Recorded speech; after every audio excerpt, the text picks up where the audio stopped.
जो है वो दे दीजिए, उसके बाद गुफ्तगू करेंगे। शौकत भारती साहब। जी शुक्रिया मुमताज साहब।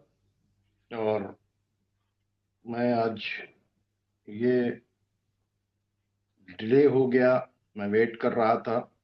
खैर बहरहाल उसके लिए नाजरीन से बस यही कहूँगा कि वो ये समझें कि हम लोग किस तरह से कैसे माहौल के अंदर भाग दौड़ करने के बाद किसी तरह सोचते हैं कि इस प्रोग्राम को करें। आज के अपडेट्स जो हैं वो बहुत से अपडेट्स हैं।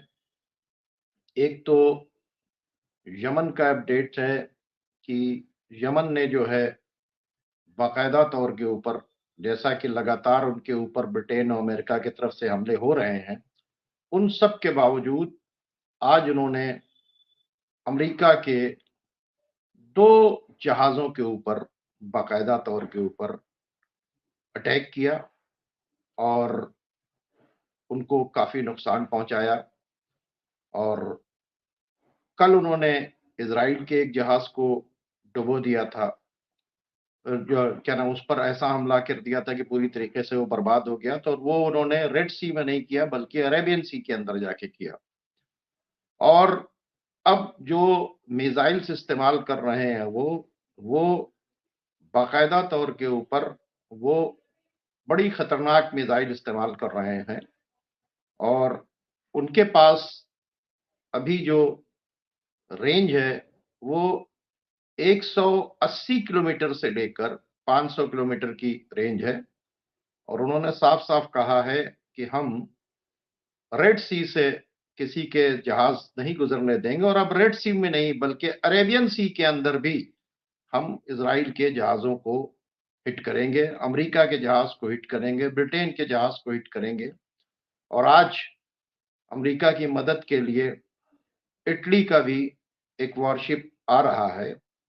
और इन्होंने अमेरिका के, समझ लीजिए कि वॉरशिप के ऊपर भी बड़े जबरदस्त हमले किए हैं और वो किसी तरह से मान नहीं रहे हैं। और उनके लोग बाकायदा तौर के ऊपर फिलिस्तीन की आज़ादी के लिए प्रैक्टिस कर रहे हैं, गजा में जाने की पूरी तैयारी कर रहे हैं। और उन्होंने जिन लोगों को सेलेक्ट किया है उनको 100-100 किलोमीटर तक चलाया है। समझ लीजिए बहुत ही जबरदस्त उनको प्रैक्टिस कराई है। वाया लेबनान उनको वो भेजने की तैयारी कर रहे हैं। ये तो हौती का मामला हुआ। दूसरे, लेबनान के हौला शहर के ऊपर जब अटैक किया इजराइल ने और सिविलियंस की कैजुअलिटी हुई, तो उसके बाद हिजबुल्लाह ने बहुत जबरदस्त हमले किए। यहां तक कि उन्होंने किरियात शमूना के ऊपर 70 मिसाइल मारे, 70 में 15 इंटरसेप्ट हुए और 55 जो है उन्होंने बहुत बड़ा नुकसान पहुंचाया। आखिरकार इजराइल ने ये इंस्ट्रक्शन दिए कि किरियात शमूना छोड़कर भागो। दूसरा, उन्होंने हमला बहुत जबरदस्त किया है जो फिंगर गलीली के पास, वो बहुत जबरदस्त हमला किया है। वहां पर भी पूरा जो है बाकायदा तौर के ऊपर ब्लैकआउट कर दिया गया और सबसे कहा गया कि वो शेल्टर के अंदर चले जाएं। वहां भी उन्होंने तकरीबन 50 मिसाइल से हमला किया, जिसमें 20 इंटरसेप्ट हुए लेकिन 30 इंटरसेप्ट नहीं हो सके। इसी तरह से उन्होंने कफायर के इलाके के ऊपर जो है, कफायर ब्लू के इलाके के ऊपर भी बहुत जबरदस्त हमला किया। इजराइल की फौजों ने लेबनान के अंदर घुसने की कोशिश की पूरी ताकत से, लेकिन उन्होंने बाकायदा तौर के ऊपर उनके ऊपर मॉर्टर वगैरह फायर करने के बाद उनको पीछे वापस जाने के ऊपर मजबूर कर दिया।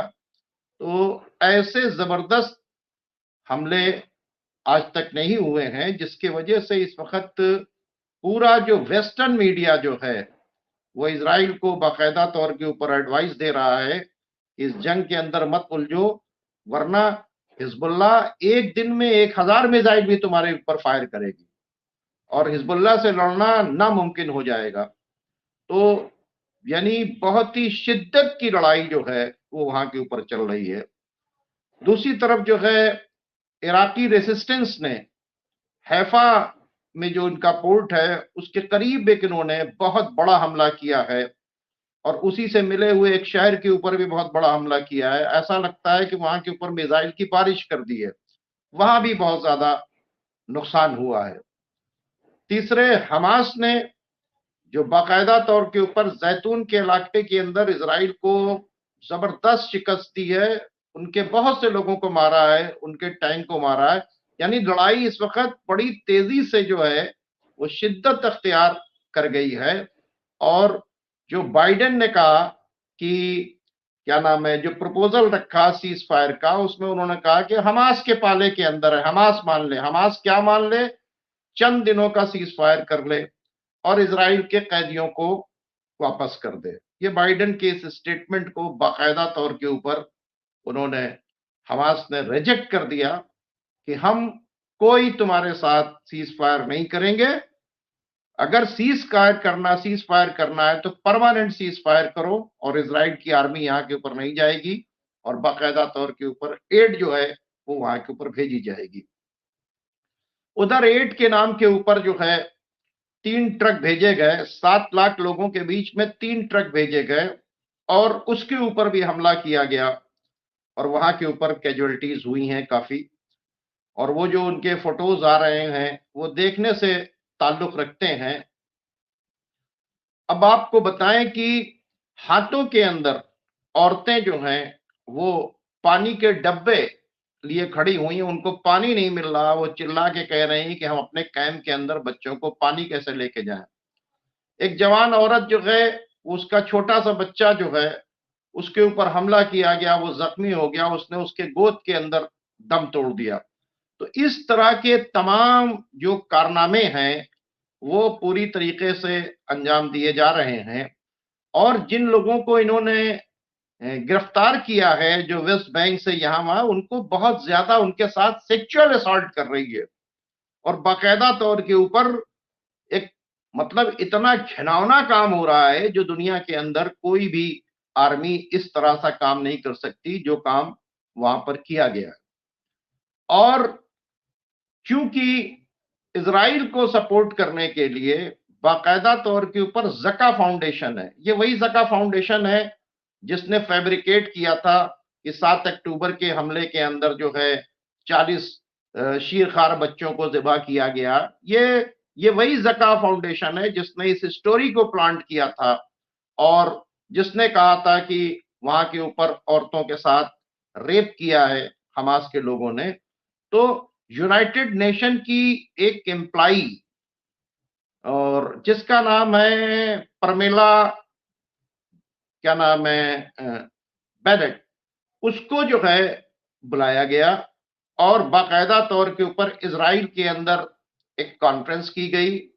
और उस कॉन्फ्रेंस में जो रिपोर्ट जो है उसने परमिला ने खुद तैयार की है, उसको शो करके ये बताया गया कि इसराइल की जो औरतें जो कैप्टिव्स थी उनके साथ हमास ने 7 अक्टूबर को रेप किया था। 23 पन्ने की वो रिपोर्ट जो है वो बाकायदा तौर के ऊपर रखी गई, लेकिन उससे ही झूठ खुला। उस रिपोर्ट में यह है कि ये जो कुछ है रिपोर्ट, ये इजराइल ने जो रिपोर्ट सबमिट की है उसके ग्राउंड के ऊपर है। ना उसकी कोई यूनाइटेड नेशन ने इन्वेस्टिगेशन कराई है, और ना एक कोई इंडिपेंडेंट टीम से यहाँ के ऊपर ये कराई है। और यहां तक कि प्रमिला ने खुद कहा कि हम जो है किसी भी, जो इसराइल ने बताया है, हम अभी विक्टिम से किसी से नहीं मिले, यानी कि वो किसी उस औरत से नहीं मिली कि जिसने इस बात को कहा हो कि हमारे साथ ये रेप हुआ है। तो अब ये इस प्रेस कॉन्फ्रेंस को बाकायदा तौर के ऊपर इसराइल की फॉरेन मिनिस्ट्री ने ऑर्गेनाइज किया, और वही जका फाउंडेशन जिसके झूठ को बाइडेन ने और बेंजामिन नेतन्याहू ने फैलाया था कि 40 बच्चों को जो है क्या नाम है उनकी गर्दन काट दी गई, इसी जका फाउंडेशन ने वो किया है, जिस पर हमास ने बहुत सख्त बयान जारी किया है, और यूनाइटेड नेशन के सेक्रेटरी जनरल से कहा है कि इसको अपने यहां से, अपने इस स्टाफ को अपने यहां से निकालें जो इसराइल की स्क्रिप्ट यहां के ऊपर पढ़ रही है। दूसरी तरफ जो है गैलेंट जो है वहां के ऊपर गए, बेनी गैंट जो वहां पर गए हैं, बेनी गैंट ने जाने के बाद जो है वहां कमला हैरिस से बातचीत की, उसके अलावा बाकायदा तौर के ऊपर उन्होंने ब्लिंकन से भी बातचीत की, और सब ने जो है वो बात यही की कि हमास हमारा प्रपोजल मान ले। हमास प्रपोजल क्या मान ले? कैप्टिव्स को छोड़ दे और 6 हफ्ते के लिए जंग बंद कर दे, और उसके बाद जो है 6 हफ्ते के बाद फिर जंग शुरू हो, और ये ब्लेम डाल दिया जाए कि हमास जो है वो सीज फायर नहीं कर रहा है। ओआईसी ने अपनी आदत के मुताबिक फॉर्मेलिटी करने के लिए एक क्या नाम है, अपनी एक वो प्रेस रिलीज जारी की है कि भाई वो गजा में बहुत जुल्म हो रहा है और दुनिया को उसे बंद करना चाहिए। मतलब ये उन्होंने एक फॉर्मेलिटी का एक बयान जारी किया। और सऊदी अरब ने एक बहुत बड़ी एड जो है 80 टन जहाज के अंदर भर के भेजी है।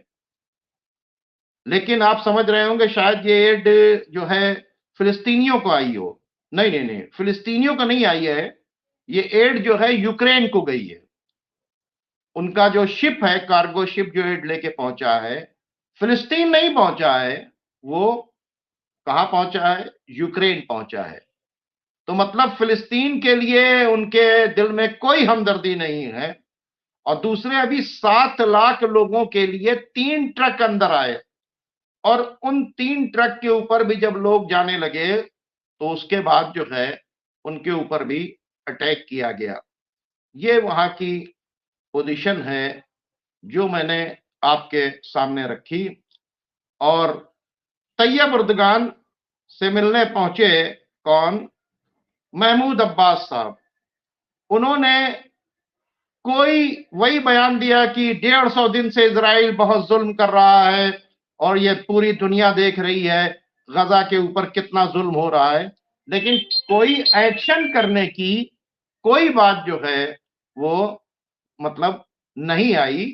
हाँ, उन्होंने अपने यहां से वो 6-7 जो मोसाद के लोगों को पकड़ा है, वो जो एजेंट मोसाद के मुखबिर हैं, उनको ही बता के कि भाई हम ये काम कर रहे हैं। यानी टर्की के अंदर जो मोसाद के मुखबिर हैं उनको पकड़ के वो समझ रहे हैं कि हम बहुत बड़ा काम कर रहे हैं। और उन्होंने महमूद अब्बास से मिलने के बावजूद भी कहा कि हम कंडेम करते हैं कि 150 दिनों से आपके ऊपर ये जुल्म हो रहा है। तो ये पूरी रिपोर्ट है जो मैंने आपके सामने रखी। दूसरी बातचीत है कि एक बहुत बड़ी बात ये हुई है कि गूगल की एक कॉन्फ्रेंस हो रही थी न्यूयॉर्क के अंदर, बहुत बड़ी कॉन्फ्रेंस गूगल की हो रही थी, और उसके अंदर यह तय किया जा रहा था कि हम लोग किस तरह से इजराइल को डिफेंस करें, किस तरह से, यानी इलेक्ट्रॉनिक मीडिया के जरिए हम किस तरह से, सोशल साइट्स के जरिए इजराइल जो पूरी दुनिया के अंदर गंदा हो चुका है उसको हम कैसे सेव करें, इस पर सेमिनार हो रहा था। लेकिन एक जिंदा जमीर इंसान जो था, जो गूगल का ही एम्प्लॉय था, वो मुस्लिम नहीं था, लेकिन उसका जमीर जाग गया, तो उसने वही खड़े होकर कहा कि बाकायदा कि तुम लोग जेनोसाइड करने वालों को जो है प्रोटेक्ट करना चाहते हो, उनकी जो चीजें आ रही हैं बाहर उनको तुम छुपाना चाहते हो, तुम इजराइल को वो कर रहे हो, तुम लोग जो बाकायदा तौर के ऊपर इस जेनोसाइड के प्रमोटर हो। तो उसको, उसकी करोड़ों रुपए सैलरी थी, उसको पकड़ लिया गया और उसको वहां से, कॉन्फ्रेंस से निकाल दिया गया। यानी जो भी समझदार आदमी है, इंसाफ पसंद आदमी है दुनिया के अंदर, कनाडा के अंदर बहुत जबरदस्त प्रोटेस्ट हुआ है, न्यूयॉर्क के अंदर बहुत जबरदस्त प्रोटेस्ट हुआ है, शिकागो के अंदर बहुत जबरदस्त प्रोटेस्ट हुआ है। जॉर्ज गैलवे जो अभी जीते हैं, उन्होंने एक पूरा ब्रेडफोर्ड शहर जो है, जो उनके अंडर में आता है, उन्होंने कहा है कि हम ब्रेडफोर्ड के अंदर एक भी इजरायली प्रोडक्ट को बिकने नहीं देंगे, और हम यानी इजराइल फ्री यहां के ऊपर अपने शहर को करेंगे। और उनके फेवर में बहुत सी पब्लिक है, वो जीते भी। जब ऋषि सुनक ने उनके बारे में बोला तो ऋषि सुनक को उन्होंने जवाब दिया कि तुम जो हो नॉमिनेट करके थोप दिए गए हो, हम इलेक्ट होके आए हैं, हमारे साथ पब्लिक है। जॉर्ज गैलवे जो है ये तो बराबर ही जो है फिलिस्तीन के हक के अंदर और इजराइल की मुखालफत के अंदर बोलते रहते हैं। ये बताने का मकसद ये होता है कि एक तरफ जॉर्ज गॉलवे हैं, वो ये कह रहे हैं, एक तरफ गूगल का वो एम्प्लॉय है ये कह रहा है, एक तरफ एरल बुशनेल है वो अपनी जान दे रहा है, एक तरफ जो है बहुत से अमेरिकन के ऑफिसर्स हैं वो क्या नाम है इस जेनोसाइड को कर रहे हैं। लेकिन जो अपने आप को सो कॉल्ड इस्लामिक कंट्रीज कहने वाले हैं, ठीक है, ये बाकायदा तौर के ऊपर ये कुछ नहीं कर रहे। यहां तक कि एक शख्स क्या कहते हैं आपके मिस्र के अंदर वो जहां के ऊपर सीसी का फोटो लगा था उसके ऊपर चढ़ गया था और उसने कहा कि इजराइल से रिलेशन कट करो, तो उसको मिस्र की पुलिस ने उस प्रोटेस्ट में उसको गिरफ्तार कर लिया। जॉर्डन साहब जो है वो पानी मांग रहे हैं उनसे, क्या नाम है, इजराइल से। तो ये जितने भी अभी तक इस्लामिक कंट्रीज से आने वाली कोई भी एड इजराइल को नहीं रोकी गई है। सारा उनका बाकायदा तौर के ऊपर उनका जो है सप्लाई लाइन आज भी कंटिन्यू चल रही है, चाहे वो टर्की की तरफ से हो, चाहे वो सऊदी की तरफ से हो, चाहे वो जॉर्डन की तरफ से हो, चाहे वो इजिप्ट की तरफ से हो, चाहे वो यूएई की तरफ से हो, वो सारी चीजें अभी इनके साथ हो रही हैं। तो ये एक पूरी रिपोर्ट है जो मैंने अभी आपके सामने रखी। जी बहुत बहुत शुक्रिया शौकत भारती साहब।